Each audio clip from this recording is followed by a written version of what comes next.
Hello my dear student. तो आज हम पढ़ रहे हैं कूलॉम्स लॉ। ठीक है। तो ये सबसे बेसिक लॉ है हमारे 12th क्लास के फिजिक्स के लिए। सबसे बेसिक लॉ है, यहीं से स्टार्ट होते हैं बेटा आपकी फिजिक्स। ठीक है। और ये मोस्ट इम्पोर्टेंट डेरिवेशन भी है। ठीक है। तो अगर आपको ये समझ में आता है तभी आप आगे कुछ कर पाएंगे। ठीक है। तो ये इसको बहुत समझना बहुत जरूरी है। तो कूलॉम्स लॉ क्या होता है बेटा? इसके लिए बेटा एक दो पॉइंट चार्ज होते हैं। हम क्या करते हैं, दो पॉइंट चार्ज है हमारे पास। दो पॉइंट चार्ज हैं और इन दोनों के बीच की कुछ डिस्टेंस रखी है आर। मीन्स यहाँ पे कोई चार्ज रखा हुआ है, एक Q1 हो गया, एक कोई Q2 हो गया, और इन दोनों के बीच की डिस्टेंस है आर। ठीक है। तो कूलॉम्स ने क्या बताया बेटा कि ये दोनों चार्ज आपस में या तो अट्रैक्ट करेंगे या रिपेल करेंगे। दोनों चार्ज या तो आपस में अट्रैक्ट करेंगे या फिर आपस में रिपेल करेंगे, क्योंकि आपको पता है, बेसिक है कि अगर कोई चार्ज पास में कोई कोई चार्ज है बेटा, तो वो या तो आपस में रिपेल करते हैं या फिर अट्रैक्ट करते हैं। सेम चार्ज क्या होते हैं, लाइक चार्ज क्या होते हैं?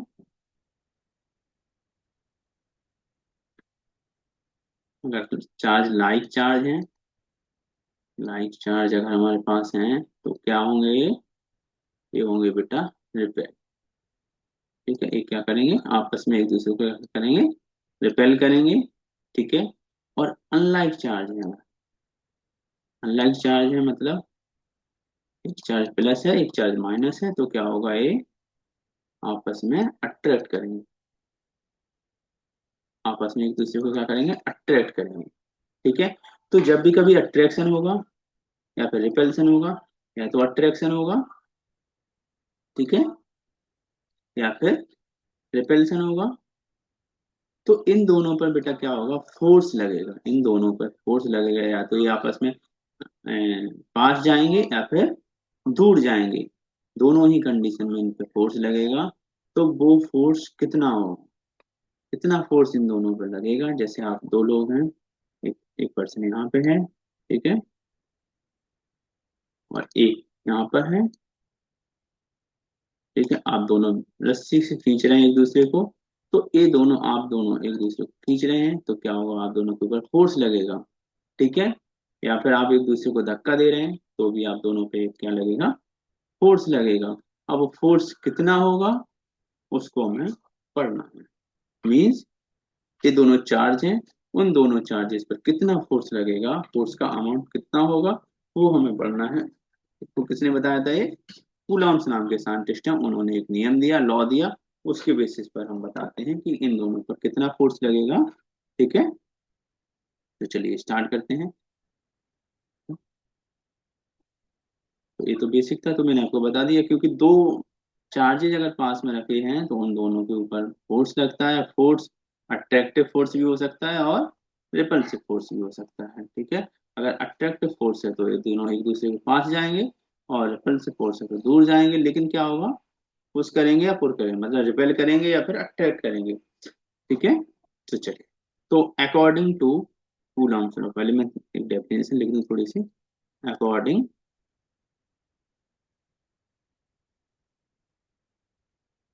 To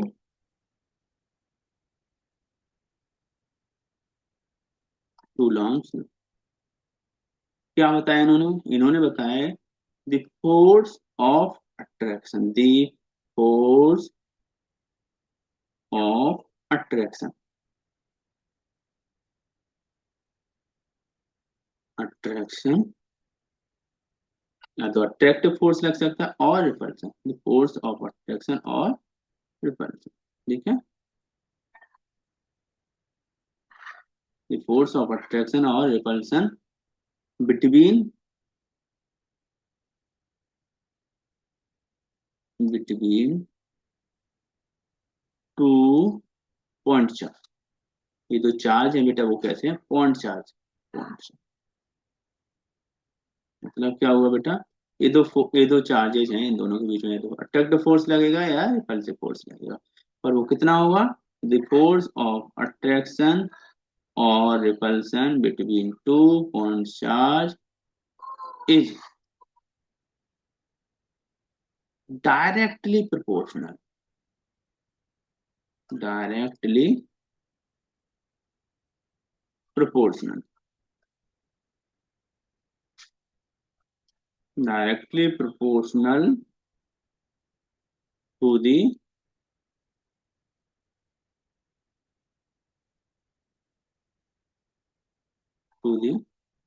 product of their charges, product of their charges। मतलब जो चार्ज दिए हैं Q1 Q2 उनके प्रोडक्ट के प्रोपोर्शनल होता है, प्रोडक्ट के क्या होता है, प्रोपोर्शनल, और डिस्टेंस के स्क्वायर के रेसिप्रोकल होता है। ठीक है, तो directly proportional to the product of their charges and inversely, inversely proportional, proportional to the square of the distance between them,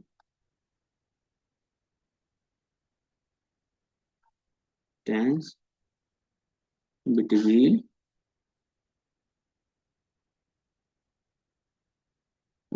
them। इसका मतलब क्या हुआ बेटा, डेफिनेशन बहुत इजी है, आपको एक बार एक दो बार रीड करोगे तो याद हो जाएगी। ठीक है, क्योंकि इसी के बेसिस पर फिर आप क्वेश्चन कर पाएंगे। मतलब क्या हुआ कि according to Coulomb's law, Coulomb's law के अकॉर्डिंग क्या हुआ बेटा कि जो फोर्स ऑफ अट्रैक्शन है, according to Coulomb's law the force of attraction और रिपल्सन। तो अब अट्रैक्शन फोर्स या फिर रिपल्सन किसी भी तरह का हो सकता है, हमें पता नहीं है बेटा कि अट्रैक्टिव फोर्स लग रहा है अभी कि रिपल्सिव फोर्स लग रहा है।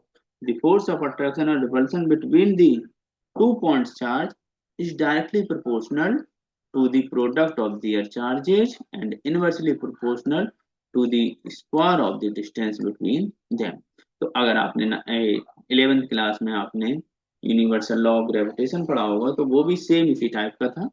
ठीक है, तो इसी टाइप का ए है, क्या था उसमें कि the product of their masses and inversely proportional to the square of the distance between them. तो सेम उसी टाइप का ये डेफिनेशन, इसकी डेफिनेशन भी उसी तरह से दी गई है।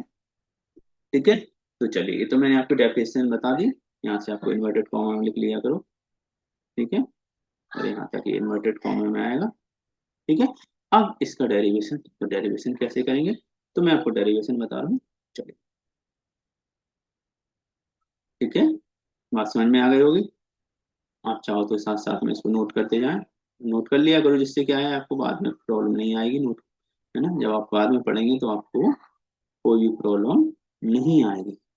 ये सबसे पहला डेरिवेशन है बेटा, है ना, इस चैप्टर का सबसे फर्स्ट डेरिवेशन है। ठीक है, तो आप इसको यहाँ से स्टार्ट करें अच्छे से, तो आपको कोई प्रॉब्लम नहीं आएगी। ठीक है, चलो,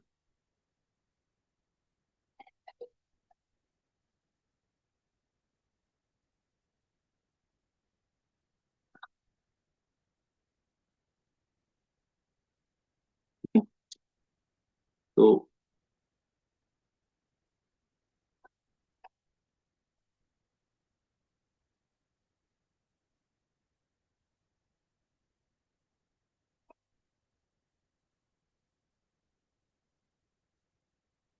चलो, तो Q1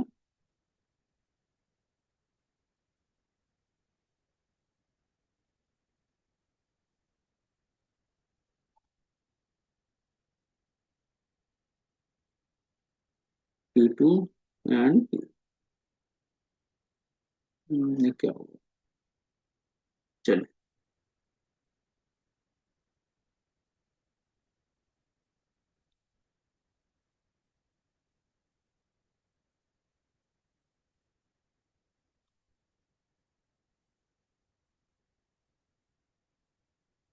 1 मिनट बेटा, आप तब तक इसको एक बार रीड कर लें।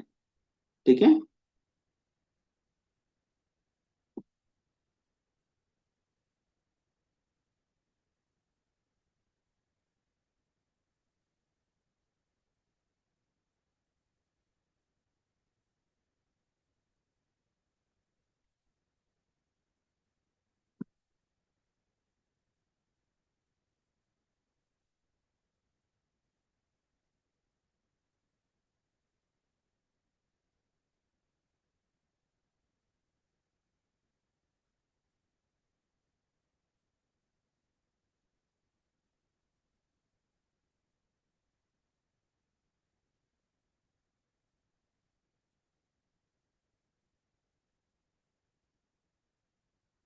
थोड़ी सी प्रॉब्लम आ गई है, अभी देखता हूँ बेटा, है ना। तब तक आप इसको नोट कर लें, आप चाहें तो।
चलिए, ठीक है। तो अब आप यहाँ पे देखेंगे, मैंने आपको डेफिनेशन बता दी है।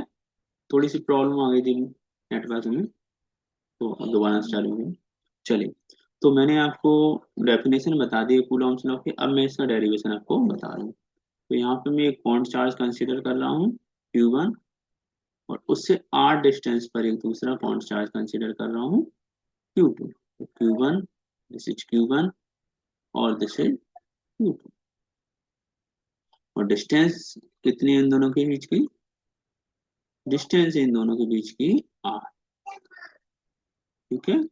तो अकॉर्डिंग टू दी डेफिनेशन, क्या है डेफिनेशन बेटा, कि जो फोर्स ऑफ अट्रैक्शन या फिर रिपल्सन है, is directly proportional to the product of their charges. मतलब क्या होगा बेटा, ये जो साइन है ये किसका है? प्रोपोर्शनल का साइन है। और किसके प्रोपोर्शनल है ये है हमारे Q1 और Q2, मतलब जो चार्ज है उनके प्रोडक्ट के बराबर है। ठीक है। चलिए, और इनवर्सली प्रोपोर्शनल क्या हो रहा है? इनवर्सली प्रोपोर्शनल हो रहा है स्क्वायर ऑफ द डिस्टेंस। तो इनवर्सली प्रोपोर्शनल, तो ये साइन लगा दिया मैंने, और 1/r²।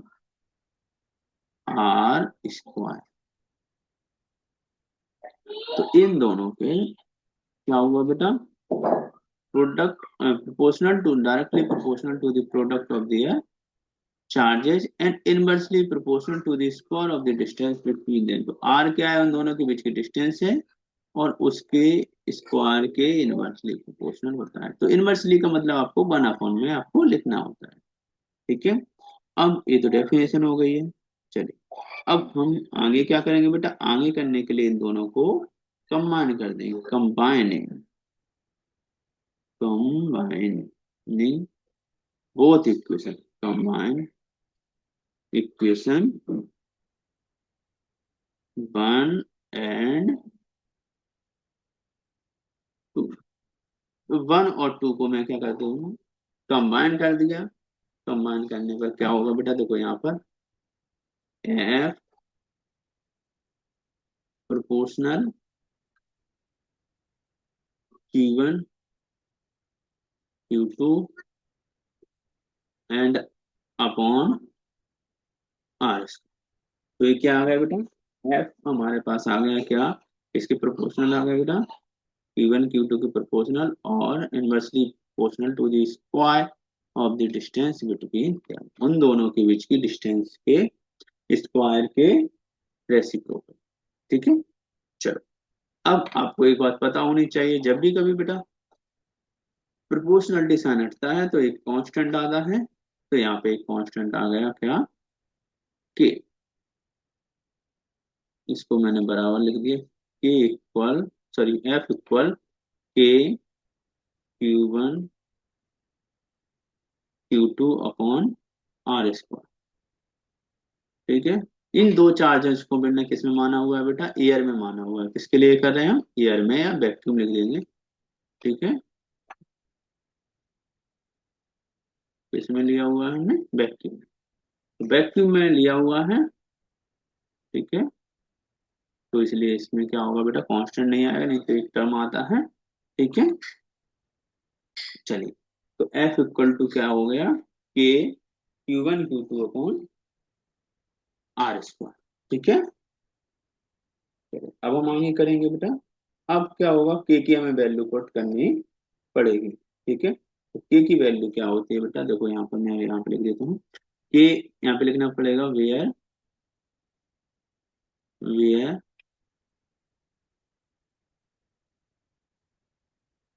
वेयर के इक्वल टू क्या होता है बेटा, कांस्टेंट ऑफ प्रोपोर्शनलिटी, कांस्टेंट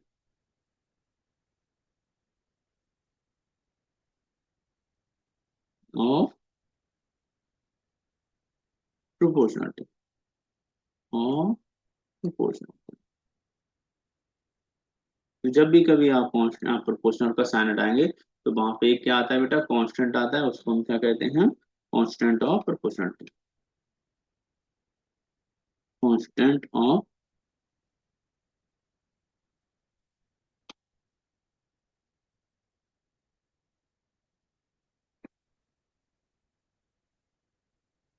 नहीं, ठीक है, कांस्टेंट ऑफ प्रोपोर्शनलिटी, या फिर आप सिंपल सा लिख सकते हो, वेयर के इज द कांस्टेंट। ठीक है, अब के की वैल्यू क्या होती है बेटा, तो के की वैल्यू क्या होती है हमारे पास, के इक्वल टू 1/4 पाई एप्सिलॉन, के की वैल्यू होती है बेटा क्या, 1/4 पाई एप्सिलॉन नॉट। ठीक है, तो मैं इसको यहाँ पर पुट कर देता हूँ, इसको आप इक्वेशन नंबर 3 मान सकते हैं। ठीक है, तो एफ इक्वल टू क्या हो जाएगा हमारे पास बेटा, 1/4 pi epsilon naught, 1/4 pi epsilon naught Q1 Q2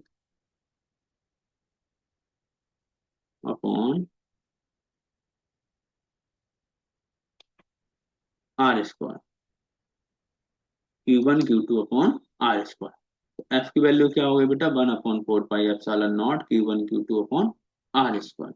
simple सा आपको क्या करना है, स्टेप बाय स्टेप चलना है। ठीक है, यहाँ पे मैंने क्या लिख दिया, F directly proportional to the Q1 Q2 and F is inversely proportional to the square of the distance between them, मतलब F proportional to 1/r square. दोनों इक्वेशन को मैंने कंबाइन कर दिया, कंबाइन करने के बाद प्रोपोर्शनलिटी साइन हटाया तो के आ गया। अब के की वैल्यू मैंने रख दी, तो क्या आ गई, 1/4 पाई एप्सिलॉन नॉट, अब F equal to 1/4 pi epsilon naught Q1 Q2 upon are square आ गया। अब यहाँ पर बेटा क्या होता है, 1/4 पाई एप्सिलॉन नॉट की वैल्यू होती है, क्या होती है बेटा, इसको मैं लिख देता हूँ, 4 1/4,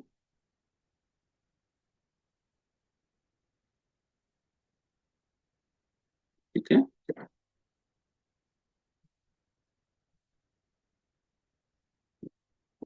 pi epsilon naught equal to 9 into 10 की पावर 9। ठीक है, यूनिट क्या होती है बेटा इसकी, newton metre metre square upon में कूलम स्क्वायर। ठीक है, तो ये किसकी यूनिट हो गई बेटा, ए हो गई 1/4 पाई एप्सिलॉन नॉट की। इसकी वैल्यू कितनी होती है, 9 × 10⁹ 9, और यूनिट होती है newton metre square upon coulomb square. ठीक है, तो अब इसको हम क्या करेंगे बेटा, यहाँ पर पुट कर देंगे सारी वैल्यू को। तो एफ बराबर हो जाएगा हमारे पास, F = 9 × 10⁹ Q1 Q2 upon are square. ठीक है, तो ये आपका यहाँ तक हो गया इसका सारा सॉल्यूशन।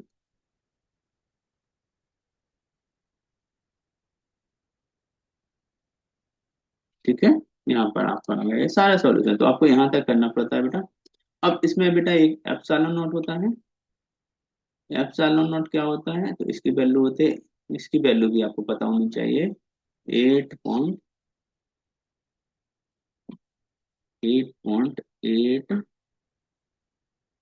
×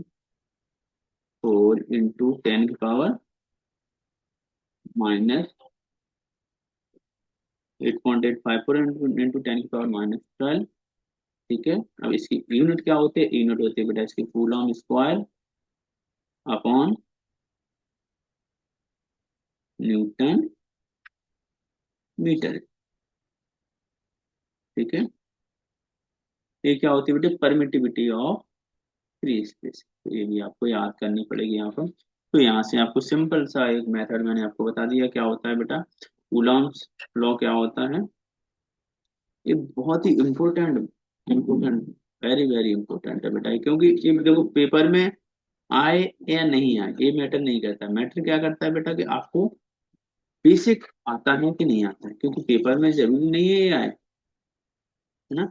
लेकिन कोई भी चीज आपको पढ़ना है उसके पहले आपको ये वाला टॉपिक आपको आना चाहिए, कूलम्स लॉ आपको आना चाहिए, तभी आप आगे की चीजें आप पढ़ सकते हैं, तभी आपको आगे की चीजें समझ में आती हैं। ठीक है, बस समझ में आई। तो इसके लिए आपको क्या करना पड़ेगा बेटा, क्या करना पड़ेगा आपको इसमें, क्या करना है बेटा, पहले तो इसकी डेफिनेशन, डेफिनेशन क्या होती है, डेफिनेशन मैंने आपको बता दी है क्या होती है। डेफिनेशन होती है कि according to Coulomb's law, the force of attraction और repulsion between two point charge is directly proportional to the product of their charges and inversely proportional to the square of the distance between them। ठीक है, तो उन दोनों के बीच के distance के square के प्रोपोर्शनल होते हैं और चार्जेस के प्रोडक्ट के बराबर होते हैं। और यहाँ पर बेटा एक मिनट, यहाँ पर मैंने सुना,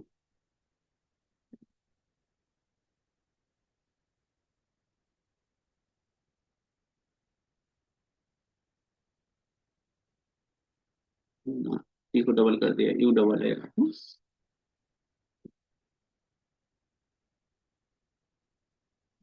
ठीक, चल।